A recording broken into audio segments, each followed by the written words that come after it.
নতুন যুদ্ধ শুরু হলে এবার কি ভিন্ন কিছু দেখতে যাচ্ছে বিশ্ব? এমন কোনো অস্ত্র কি ব্যবহার করতে পারে ইরান যা আগে কখনো প্রকাশ্যে আনেনি দেশটি?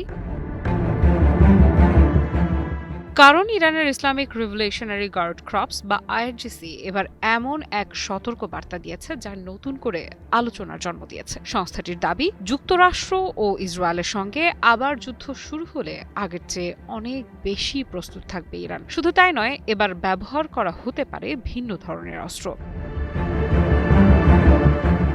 ইরানের শীর্ষ নেতৃত্বরা বারবার উচ্চারণ করছেন এই এক বাক্য, নতুন যুদ্ধে ইরান ব্যবহার করবে এমন এক অস্ত্র যা আগে কখনো দেখেনি বিশ্ব, এবং যার ব্যাপকতা সম্পর্কে কোনো ধারণা নেই শত্রুর। কি সেই অস্ত্র?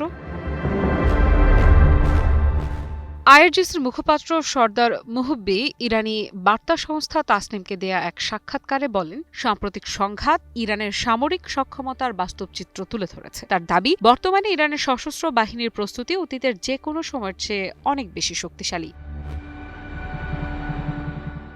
কিন্তু সবচেয়ে বেশি কৌতূহল তৈরি করেছে তার ভিন্ন অস্ত্র ব্যবহারের ইঙ্গিত। তিনি ঠিক কী ধরনের অস্ত্রের কথা বলেছেন সে বিষয়ে বিস্তারিত কিছু জানাননি, আর এই নীরবতাই নতুন জল্পনার জন্ম দিয়েছে। অনেক বিশ্লেষক মনে করছেন ইরান হয়তো এমন কিছু প্রযুক্তি বা সামরিক সক্ষমতার কথা বলছে যা এখনো পুরোপুরি প্রকাশ করা হয়নি। আবার কেউ কেউ বলছেন এটি সম্ভাব্য প্রতিপক্ষকে অনিশ্চয়তার মধ্যে রাখার একটি কৌশল। সর্দার মোহেব্বি আরও দাবি করেন, সাম্প্রতিক সংঘাতে যুক্তরাষ্ট্র তাদের অন্যতম গুরুত্বপূর্ণ লক্ষ্য অর্জন করতে পারেনি। বিশেষ করে হরমুজ প্রণালীর নিয়ন্ত্রণ নিয়ে তিনি কঠোর মন্তব্য করেন। তার ভাষায়, বিপুল সামরিক শক্তি মোতায়েন করেও যুক্তরাষ্ট্র 1 মিনিটের জন্যও হরমুজ প্রণালীকে ইরানের নিয়ন্ত্রণ মুক্ত করতে পারেনি। হরমুজ প্রণালীর গুরুত্ব ঠিক কতটা তা আলাদা করে বলার প্রয়োজন নেই। বিশ্বের বিপুল পরিমাণ তেল ও গ্যাস এই সংকীর্ণ জলপথ দিয়ে আন্তর্জাতিক বাজারে পৌঁছে।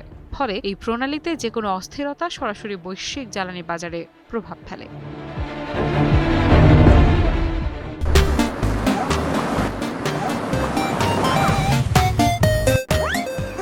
ইরানের দাবি, আগের সংঘাতের সময় তারা শুধু সামরিকভাবে নয়, কৌশলগতভাবেও নিজেদের সক্ষমতা প্রমাণ করেছে, আর সেই অভিজ্ঞতা থেকেই এবার তারা আরও আত্মবিশ্বাসী।